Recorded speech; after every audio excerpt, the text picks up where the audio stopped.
Hello student, Shrimati मोहरी देवी तापड़िया कन्या महाविद्यालय की इस यूट्यूब चैनल पर आप सभी का फिर से स्वागत है। आज का जो अपना टॉपिक है वो है चाइनीज रिमाइंडर थ्योरम। आज के वीडियो के अंदर अपन चाइनीज शेषफल प्रमेय के बारे में डिस्कस करने वाले हैं कि चाइनीज रिमाइंडर थ्योरम जो है वो किस तरीके से यहाँ पे आती है और इसका स्टेटमेंट क्या रहता है और इसके प्रूफ को अपन आज के वीडियो में पढ़ेंगे। प्रीवियस वीडियो में अपन ने मॉड्यूलस जो अपना है जो कॉन्ग्रुएंस है उन पर बेस्ड कुछ स्पेशल डिविजिबिलिटी टेस्ट को डिस्कस किया था। आई होप आपको समझ आया होगा। अब जो है चाइनीज रिमाइंडर थ्योरम ये भी अपना कॉन्ग्रुएंस पर ही डिपेंड है, इसको अपन आज करेंगे। तो चाइनीज शेषफल प्रमेय सबसे पहले अपन इसका स्टेटमेंट देखेंगे और फिर इसका क्या देखेंगे, प्रूफ देखेंगे। चाइनीज शेषफल प्रमेय, चाइनीज रिमाइंडर थ्योरम। इसके अंदर आपको एक एलिमेंट के लिए दो कॉन्ग्रुएंस गिवन होती है, ठीक है। यानी एक एलिमेंट जो है वो दो टाइप से, यहाँ पे दो जो एलिमेंट्स होते हैं या दो इंटीजर्स होते हैं उनके डिविजिबल की फॉर्म में लिखा जा सकता है। तो उसके लिए यहाँ पर इसको चाइनीज रिमाइंडर थ्योरम को यहाँ पर दिखाया गया है। तो यहाँ पर ये जो है चाइनीज रिमाइंडर थ्योरम का जो स्टेटमेंट है उसके अंदर है, मान लीजिए एम, पहले स्टेटमेंट लिखती हूं मैं। मान लीजिए, माना कि m तथा n कोई धनात्मक पूर्णांक है तथा इन दोनों का जो HCF है वो क्या है, मेरा 1 है। मतलब इन दोनों में कुछ भी क्या नहीं होना चाहिए, कॉमन है नहीं होना चाहिए। इन दोनों का HCF जो है वो क्या होना चाहिए, 1 होना चाहिए, ठीक है। तब मुझे यहाँ पे तब समशेष निकाय जो है उसका एक यूनिक सॉल्यूशन होगा। तब समशेष निकाय यानी कॉन्ग्रुएंस सिस्टम, समशेष निकाय, यहाँ पे निकाय इन द सेंस यहाँ पर अपने को दो वैल्यू गिवन होगी, ठीक है। X congruence A mod M, ठीक है, तथा X congruence B mod N, ठीक है। इस तरीके से यहाँ पर लिखा हुआ है। तो ये चीज है, तो इसको अपन क्या लिख सकते हैं, एक्स और एक्स को अपन ने दो एलिमेंट्स के फॉर्म में लिखा है, ए और बी के अंदर मोड एम और मोड एन में, ठीक है। तो इनका जो अद्वितीय हल है यानी यूनिक सॉल्यूशन है वो क्या होगा, मॉड्यूलो एम एन का अद्वितीय हल, unique solution modulo M N होगा, ठीक है। ये अपने को यहाँ पर प्रूफ करना है कि इसका जो सॉल्यूशन है, यूनिक सॉल्यूशन, वो क्या होगा, एम एन होगा। यहाँ पर ये गिवन है और इसकी हेल्प से ये चीज अपने को प्रूफ कर रही है, ठीक है। अब अपन इसका यहाँ पर प्रूफ स्टार्ट करते हैं कि इसका प्रूफ जो है वो किस तरीके से होगा। तो इसके अंदर देखिए, अपने को पहले जो गिवन वैल्यूज है उनके हेल्प से अपन इसको लिख लेते हैं। यहाँ पर देखिए पहला स्टेटमेंट गिवन है कि एन और एन, एम और एन है, कोई यहाँ पर पॉजिटिव इंटीजर है, कोई धनात्मक पूर्णांक है और इनका जो HCF है वो कितना है, यहाँ पर 1 है। यानी इन दोनों में कुछ भी कॉमन नहीं है। तो ये जो चीज है इसको यहाँ पर अपन मेंशन कर सकते हैं। जो दूसरी कंडीशन है उसको अपन यहाँ पर लिखना चाहिए, यानी ये जो गिवन है समशेष निकाय एक्स, यदि मैं लिखना चाहूँ ए congruence, sorry x congruence A mod M, तो मैं इसको क्या लिख सकती हूँ कि एम डिविजिबल ए माइनस बी। मैं यही तो लिखूंगी ना कि m जो है वो किसका डिविजिबल होगा, m जो है वो a माइनस बी को डिवाइड करेगा। या मैं ये भी कह सकती हूँ कि जो ये वाली वैल्यू है m, ठीक है, वो क्या हो जाएगी, a माइनस बी जो होगी वो क्या होगी, m के गुणज के रूप में लिखी जा सकती है। ये चीज कह सकती हूँ ना मैं यहाँ पे। तो मैं यहाँ पर m के गुणज के रूप की जब अपन बात आएगी तो अपन क्या कहेंगे यहाँ पर, देखिए मैं स्टेटमेंट हटा रही हूँ, अपन इसके सॉल्यूशन को देखते हैं। इसमें देखिए क्या लिखेंगे अपन,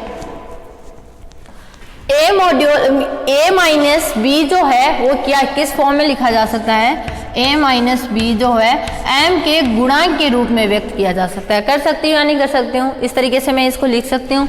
तो यहाँ से मेरी a की वैल्यू क्या आ जाएगी, सॉरी यहाँ पे अपना क्या चल रहा था, x और a माइनस बी नहीं होगा, यहाँ पे x माइनस a होगा, ठीक है। तो यहाँ पर भी क्या होगा, x माइनस a। तो यहाँ पर अपने x की जो वैल्यू आ जाएगी वो कितनी आ जाएगी, a प्लस ए के एम की फॉर्म में डिफाइन हो जाएगी। इक्वेशन नंबर इसको मैं क्या नाम दे देती हूँ, 1 नाम में दे देती हूँ, ठीक है। इस तरीके से लिखा जा सकता। अब जो दूसरा अपना चल रहा था कि x congruence b mod m, ठीक है, उसको देखते हैं। यदि x congruence b mod n, तो इसको क्या लिखेंगे अपन, x congruence b mod n है, तो इसमें अपन लिखेंगे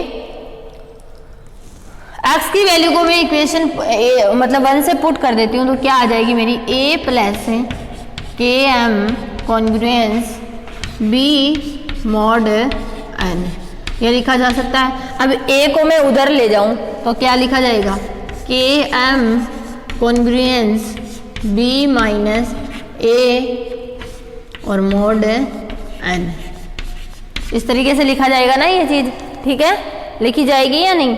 अब अपन जानते हैं कि GCD ऑफ mn वो क्या है, 1 है, यानी इन दोनों के अंदर अगर m और n है उसके अंदर क्या नहीं है, कुछ भी कॉमन नहीं है। अपन ने देखा था शुरुआत में कि HCF ऑफ mn जो है वो कितना है, 1 है। तब इसका जो सॉल्यूशन होगा वो क्या होगा, यहाँ पर एक यूनिक सॉल्यूशन होगा।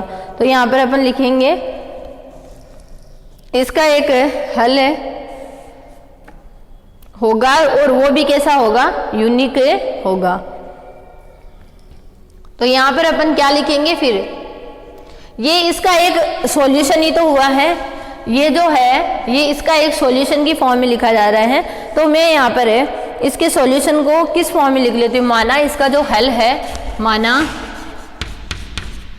इसका हल निम्न प्रकार है, उसके सॉल्यूशन को मैं मान लेती हूँ निम्न प्रकार है, यानी के कॉन्ग्रुएंस के 0 मॉड n, इस फॉर्म में यहाँ पर लिखा जा सकता है, ठीक है, ये लिखा जा सकता है। तो यहाँ से मैं क्या लिख सकती हूँ वैल्यू, जैसे अपन इतनी देर लिख रहे थे बाकी सभी के अंदर, इसको इसके गुणज के रूप में होता है, n के गुणज के रूप में। तो यहाँ मैं कोई दूसरा एलिमेंट मान लेती हूँ t, तो k बराबर k0 प्लस tn, ये लिखा जा सकता है ना। t यानी n के गुणज के रूप में होगा ये k माइनस k0।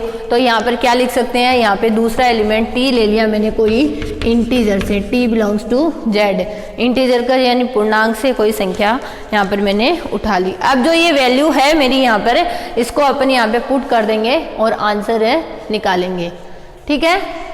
जो अपने को यहाँ पर चाहिए था उसका सॉल्यूशन अपन देखेंगे।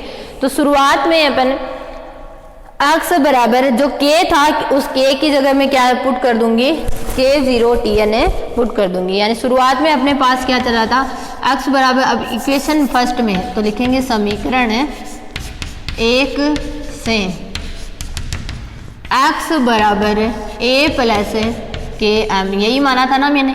तो x बराबर a प्लस k की वैल्यू रख देती हूँ k0 प्लस tn और कोष्टक के बाहर m, ठीक है। अब इनको अपन जब मल्टीप्लाई करवाएंगे तो कितना आ जाएगा,